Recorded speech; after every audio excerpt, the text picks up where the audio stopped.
একটা ব্রাইডকেই ৪ টা different look দিলাম ৪ দিনের ইভেন্টের জন্য। ৪ টা ডিফারেন্ট ইভেন্টে সাজার পর ব্রাইডের কাছে কেমন লাগলো আউটফিট, জুয়েলারি সবকিছু নিয়ে এই ভিডিওতে কথা বলবো। এটা ছিল রিসেপশনের আউটফিট এবং জুয়েলারি কালারটা আমার ভীষণ ভালো লেগেছে। একদমই ইউনিক একটা কালার। ইউজুয়ালি সবাই অনেক পিঙ্ক বা প্যাস্টেল কালার গুলো চুজ করে থাকে। কিন্তু ওর এই কালারটা একেবারেই ভিন্ন ছিল। আর আমার এই ব্রাইডের একটাই রিকোয়ারমেন্টস ছিল ন্যাচারাল যেন লাগে দেখতে। এন্ড ও আমাকে বারবার বলছিল যেন মেকআপটা একদমই স্কিন ফিনিশ থাকে। আই লুকটাও ম্যাট চাচ্ছিল। ৩ দিনেই ম্যাট আই লুক করা হয়েছিল।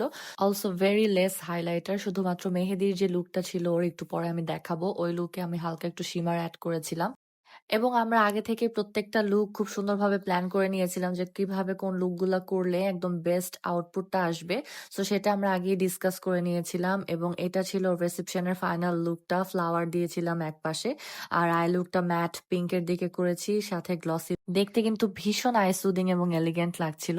এটা ছিল ওর মেহেদির লুক, একটু শিমারি। আউটফিটটাও খুবই গর্জিয়াস ছিল। আর হেয়ারটা একটু ওপেন রেখেছিলাম। হলুদের লুকটাও ম্যাট আই লুক করেছিলাম এবং শাড়ি, ফ্লোরাল জুয়েলারির সাথে খুবই সুন্দর লাগছিল। এরপর বিয়ের লুকটা দেখাবো। বিয়ের দিনের আউটফিটটা ডুয়েল টোনের ব্রাইডাল শাড়ি ছিল এবং জুয়েলারিটাও আউটস্ট্যান্ডিং ছিল। শুধুমাত্র মেকআপের উপরেই না, ব্রাইডাল লুক কিন্তু আউটফিট, জুয়েলারি অনেক কিছুর উপরেই ফাইনাল লুকটা নির্ভর করে। ৪ দিনের ওভারঅল লুকগুলো তেরেসার কাছে কেমন লেগেছে ও কিন্তু খুব সুন্দর করে একটা রিভিউ শেয়ার করেছিল। তার জন্য অনেক অনেক থ্যাংক ইউ।